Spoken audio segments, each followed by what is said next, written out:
Okay, so జొన్నలతో పులావ్ అనుకున్నాం కదా, మరి వాటికి కావాల్సిన పదార్థాలన్నీ ఇక్కడ సిద్ధంగా ఉన్నాయి. సో ముందుగా ఏంటంటే మనం జొన్నలు మనకు కొంచెం గట్టిగా ఉంటాయి కాబట్టి వాటిని ఒక పూట ముందుగా నానబెట్టేసుకుని, ఓకే,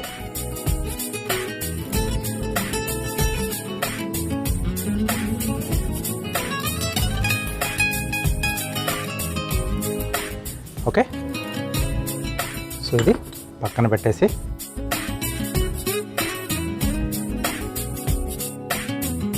ముందుగా ఆయిల్. సో ఇది కావాల్సింది మనం నేతితో కూడా చేసుకోవచ్చు, చాయిస్. కొంచెం కమ్మగా రావాలనుకుంటే నేతితో హ్యాపీగా తయారు చేసుకోవచ్చు.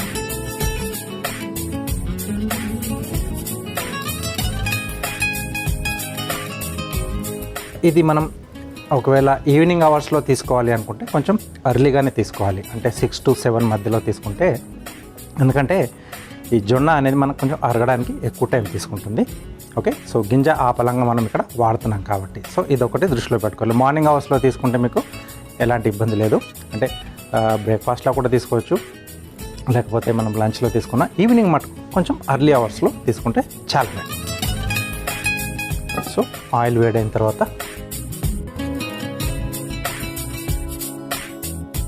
బిర్యానీ ఆకు, అలాగే దీంట్లో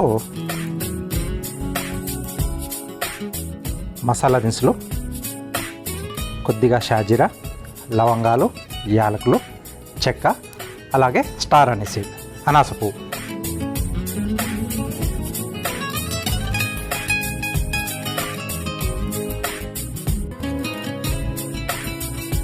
సో ఇవి కొంచెం వేగిన తర్వాత, అంటే ఈ ఫ్లేవర్స్ అన్నీ కూడా మనకి ఆయిల్లో వచ్చేస్తాయి అన్నమాట.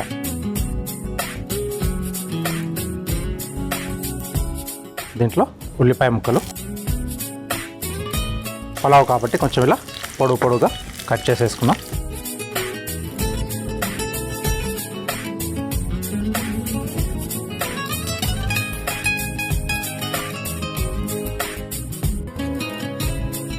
సో కొంచెం మనకు ఉల్లిపాయలు బాగా వేగాలి, అంటే కొంచెం పచ్చి వాసన పోవాలన్నమాట. ఇది ఇంకొంచెం మనకు ఇంకా ఫ్లేవర్ ఎక్కువగా పెరగాలి అనుకుంటే దీంట్లో కొంచెం పుల్లటి పెరుగు కూడా యాడ్ చేసుకోవచ్చు. ఓకే, నేను ఆప్షనల్గా చెప్తున్నాను మీకు. ఇంకొంచెం మసాలా ఘాటు కూడా ఎక్కువ తెలియాలి అనుకుంటే ఎండింగ్లో కొద్దిగా కసూరి మేతి లాంటిది కూడా మీరు దీంట్లో యాడ్ చేసుకోవచ్చు. అంటే రెగ్యులర్గా ఒకే మెథడ్లో కాకుండా అప్పుడప్పుడు చిన్నగా మనం దాంట్లో వేసుకునే ఆ ఇంగ్రీడియంట్స్ని చేంజ్ చేస్తూ చేసుకుంటే ఏంటంటే మనకు ఫ్లేవర్ అనేది మారుతూ ఉంటుంది.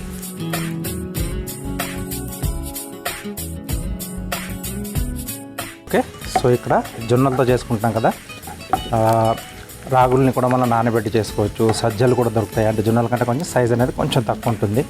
సో మనం వాడుకునే మిల్లెట్స్ అన్నిట్లో కూడా, ఓకే, సో అరికెలు కానీ లేకపోతే అన్ని రకాల మిల్లెట్స్తో మీరు తయారు చేసుకోవచ్చు, రైట్. సో ఈ మధ్య అందరు కూడా చాలా వాడుతున్నారు కదా మిల్లెట్స్ని, ఎక్కువగా మిల్లెట్స్ని ఆపలంగా వాడుతున్నారు, లేకపోతే వాటిని పిండిలా తయారు చేసుకొని కూడా వాడుతున్నారు.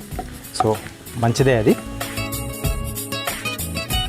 బట్ మామూలుగా ఏంటంటే మనం రెగ్యులర్గా చిన్నప్పటి నుంచి లేదా మన నాన్నలు నానమ్మలు వీళ్ళంతా ఏవైతే తింటూ ఉంటారో అలాంటి ఫుడ్ని మనం రెగ్యులర్గా మన డైట్లో దాంట్లో తీసుకుంటే చాలా బెటర్. ఎందుకంటే ముందు నుంచి మనకి అది అలవాటైపోయిన, అంటే మన బాడీకి అలవాటైపోయిన ఫుడ్ అనమాట. కొత్తవి అనేది అప్పుడప్పుడు వారంలో 2 సార్లు 3 సార్లు తీసుకోవడం బెటర్. దీంట్లో ఇప్పుడు మనం పచ్చిమిర్చి, అల్లం వెల్లుల్లి పేస్ట్ నేను ఎప్పుడు చెప్తూ ఉంటాను, పులావులు కానీ లేకపోతే బిర్యానీలు చేసుకున్నప్పుడు అప్పటికప్పుడు ఫ్రెష్గా మనం నూరేసుకొని ముద్ద చేసుకొని వేసుకుంటే సూపర్గా ఉంటుంది. పచ్చిమిరపకాయలు,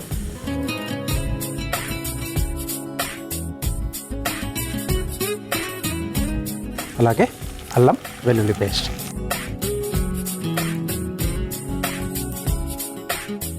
ఇది కూడా కొంచెం పచ్చి వాసన పోయేంత వరకు మనం వేయించుకోవాలి.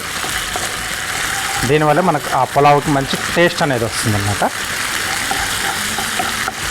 ఒకటి ఉల్లిపాయ అనేది బాగా వేగాలి, తర్వాత అల్లం వెల్లుల్లి పేస్ట్ కొంచెం ఫ్రెష్గా ఉండాలి, అది కూడా పచ్చి వాసన పోవాలి.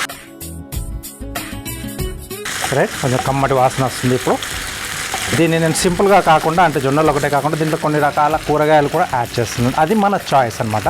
కంపల్సరీ నేను కాదు, ప్లెయిన్గా కూడా చేసుకోవచ్చు. ఇంకొంచెం వెజిటేబుల్స్ ఉంటే చూడడానికి కలర్ఫుల్గా ఉంటుంది, ఇంకొంచెం హెల్దీగా ఉంటుంది. ఇది దీంట్లో వచ్చేసి బీన్స్, ఓకే. సో అలాగే క్యారెట్ ముక్కలు,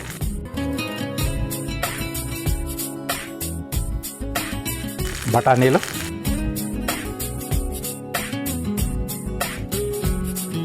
ఇక్కడ నేను డ్రై ఫ్రూట్స్ కూడా వాడుతున్నాను. జీడిపప్పు, అలాగే బాదం పప్పు. సో ఇవి ఆప్షనల్ అండి, డ్రై ఫ్రూట్స్. నెక్స్ట్ పన్నీర్.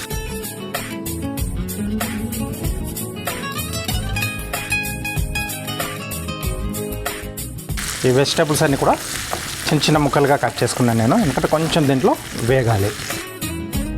లేదు అనుకుంటే ఈ వెజిటేబుల్స్ని కూడా మీరు హాఫ్ బాయిల్ చేసుకొని వాటిని కూడా అలా యాడ్ చేసుకోవచ్చు. అంటే ఇంకొంచెం ఫాస్ట్గా అయిపోతుంది మనకి. టైంని బట్టి మీరు ఎలా కావాల్స్తే అలా చేసుకోవచ్చు. పచ్చిగా వేసుకుంటే ఏంటంటే కొంచెం అవి కూడా వేగడానికి కొంచెం మనకి టైం అనేది పడుతుంది. ఓకే, సో పన్నీర్ కూడా ఎప్పుడైనా ఫ్రెష్గానే తీసుకోవాలి.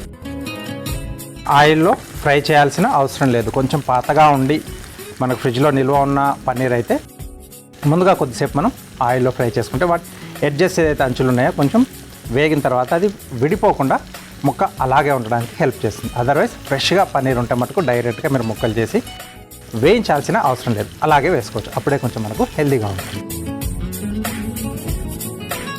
ఓకే, దీంట్లో సరిపడా ఉప్పు.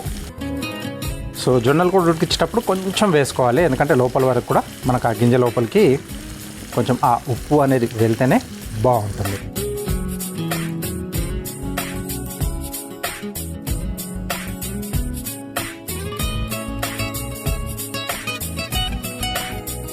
ఓకే, మసాలా దినుసులతో పాటు అల్లం వెల్లుల్లి పడింది, ఉల్లిపాయలు అన్నీ వచ్చాయి కదా, ఆ వెజిటేబుల్స్ అన్నీ కంబైన్లో మంచి స్మెల్ వస్తుంది. సో ఇలా మనం ఇంట్లో వంట చేస్తుంటే వీధిలో 4 ఇళ్ళ అవతల వరకు కూడా ఆ స్మెల్ అనేది స్ప్రెడ్ అవుతూ పోతూ ఉంటుందన్నమాట.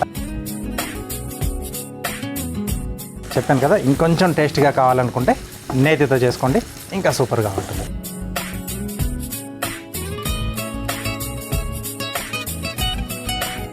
సో ఈ దీంట్లో మనం వాడుతున్న డ్రై ఫ్రూట్స్ కూడా ఇంకొంచెం క్రిస్పీగా క్రంచీగా రావాలనుకుంటే ఫస్ట్ మనం ఆ డ్రై ఫ్రూట్స్ రెండింటిని కూడా వేయించేసుకొని పక్కన పెట్టేసి ఎండింగ్లో కొంచెం అలా గార్నిష్లో పైనుంచి వేసేసి తినేటప్పుడు కొద్దిగా కరకరలాడుతూ తగ్గుతాయి. అలా అవసరం లేదు అనుకుంటే నేను వాడినట్టుగానే మిగతా వెజిటబుల్స్తో పాటుగానే యాడ్ చేసేసి ఇది చేసుకోవచ్చు. ఇంకొంచెం మెత్తగా రావాలి అనుకుంటే జీడిపప్పు అలాగే బాదం పప్పులు ముందుగా నానబెట్టేసుకొని వేసుకుంటే కొంచెం సాఫ్ట్గా వస్తాయి అన్నమాట. సో ఇన్ని రకాలుగా మనం మారుస్తూ చేసుకోవచ్చు. సో ఫస్ట్ ఏంటంటే మనకు ఆ ఇంగ్రీడియంట్ వాటి తాలూకు ఆ ఫ్లేవర్స్ అవి ఎలా రుచిగా వస్తాయి, మనకి ఏం వంటకం చేస్తున్నాం, కర్రీ చేస్తున్నాం, వేపుడు చేస్తున్నాం, పులావా, బిర్యానీ, దానికి తగ్గట్టుగా వాటిని మనం ఎలా వేయించుకుంటే ఏ రూపంలో వాడితే బాగుంటుంది అనేది మనకు ఐడియా వచ్చిందనుకోండి, హ్యాపీగా మనం ఇంట్లో టేస్టీగా తక్కువ టైంలో తయారు చేసుకోవచ్చు. ఓకే, ఇప్పుడు నెక్స్ట్ దీంట్లో మసాలా పొడులు కూడా యాడ్ చేస్తున్నాను. కొద్దిగా కారం. సో ప్లెయిన్గా కావాలనుకుంటే కారం అవాయిడ్ చేయొచ్చు, లైట్ కలర్లో రావాలనుకుంటే. నెక్స్ట్ కొంచెం ధనియాల పొడి, కొద్దిగా జీలకర్ర పొడి, కొద్దిగా గరం మసాలా పొడి. ఇవన్నీ కూడా కొంచెం యాడ్ చేసుకోవాలి మనం, ఎందుకంటే ఆల్రెడీ మనం మసాలా దినుసులు కూడా దీంట్లో యాడ్ చేసాం కాబట్టి దాని ఫ్లేవర్ కూడా చాలా బాగుంటుంది. ఒక్కసారి అన్నీ బాగా కలిపేసి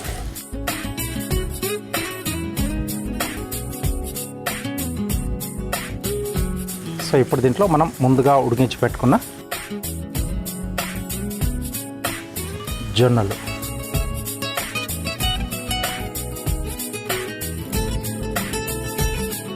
అలాగే కొద్దిగా కొత్తిమీర,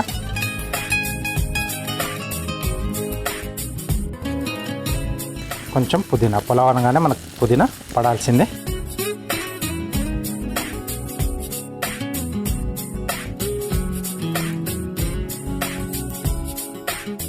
ఓకే, సో బాగా కలిపేసి కొద్దిగా వాటర్ స్ప్రింకిల్ చేస్తున్నాను. సో దట్ ఏంటంటే మనకు అడుగు పట్టకుండా ఆ తేమ వల్ల మనం దీంట్లో యాడ్ చేసుకున్న ఫ్లేవర్స్ అన్నీ కూడా, మసాలా తాలూకు ఫ్లేవర్స్ అన్నీ కూడా ఆ జొన్నలకు కూడా బాగా పట్టేస్తుంది. కొద్దిగా వాటర్.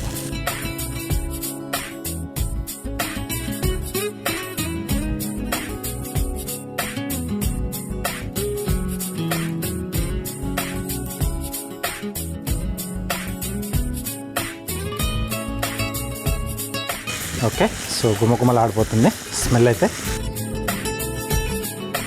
సో ఈవెన్గా స్ప్రెడ్ చేసేసి కొద్దిగా వాటర్ వేసుకున్నాం కదా, కొంచెం మూత పెట్టేసి మనం 2-3 నిమిషాల పాటు మనం మగ్గిచ్చేసుకుంటే మనం దీంట్లో వేసుకునే ఆ ఫ్లేవర్స్ అన్నీ కూడా ఆ జొన్నలకు కూడా బాగా పట్టేసి మనం తినేటప్పుడు ఫుల్గా ఆ పులావ్ టేస్ట్ అనేది బాగా ఎంజాయ్ చేయొచ్చు. ఓకే, చూద్దాం మన జొన్నల పులావ్. ఎస్, మంచి స్మెల్ వస్తుంది, బాగా ఉడికిపోయాయి కూడా. సో డిష్ అవుట్ చేసేసుకున్నాం.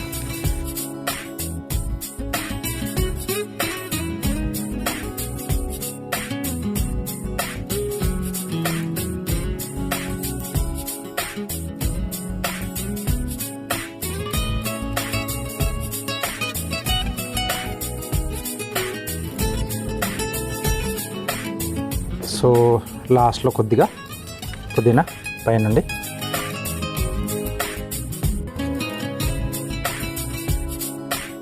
రైట్, సో గుమగుమలాడుతూ జొన్నల పులావ్ రెడీ అయిపోయింది. అసలు ఇది తిన్నారనుకోండి బాస్మతి బియ్యాన్ని కూడా మర్చిపోతారు. ఇదే కావాలంటారు, ఎందుకంటే హెల్దీ ఒకటి, టేస్టీ కూడా సూపర్గా ఉంటుందన్నమాట.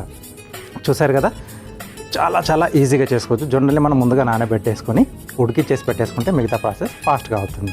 సో తప్పకుండా మీరు కూడా ట్రై చేయండి. దానికంటే ముందుగా దీనికి కావాల్సిన పదార్థాలు, అలాగే దీని తయారీ విధానం మీకోసం మరోసారి. జొన్నల పులావ్ తయారు చేసుకోవడానికి కావాల్సిన పదార్థాలు: ఉడికించిన జొన్నలు, కారం, పన్నీర్ ముక్కలు, ఉప్పు, నూనె, జీడిపప్పు, క్యారెట్ ముక్కలు, బీన్స్, మసాలా దినుసులు, బాదాం పప్పు, జీలకర్ర పొడి, ధనియాల పొడి, గరం మసాలా, కొత్తిమీర, పుదీనా, అల్లం వెల్లుల్లి పేస్ట్, బిర్యానీ ఆకు, తరిగిన ఉల్లిపాయలు, తరిగిన పచ్చిమిరపకాయలు. జొన్నల పులావ్ తయారు చేసుకునే విధానం: ముందుగా స్టవ్ ఆన్ చేసి ప్యాన్లో నూనె పోసి అందులో బిర్యానీ ఆకు, మసాలా దినుసులు, ఉల్లిపాయ ముక్కలు, పచ్చిమిర్చి, అల్లం వెల్లుల్లి పేస్ట్ వేసి వేగాక అందులో బీన్స్, క్యారెట్ ముక్కలు, బఠానీలు, జీడిపప్పు, బాదాం పప్పు, పన్నీర్ ముక్కలు వేసి వేయించుకోవాలి. తర్వాత అందులో సరిపడా ఉప్పు, కారం, ధనియాల పొడి, జీలకర్ర పొడి, గరం మసాలా పొడి, ఉడికించుకున్న జొన్నలు, కొత్తిమీర, పుదీనా వేసి కాస్త నీళ్లు పోసి కలిపి మూత పెట్టి కొద్దిసేపు మగ్గించుకొని ఆపై సర్వింగ్ ప్లేట్లోకి తీసుకొని పైనుండి పుదీనా జల్లి సర్వ్ చేసుకుంటే జొన్నల పులావ్ రెడీ.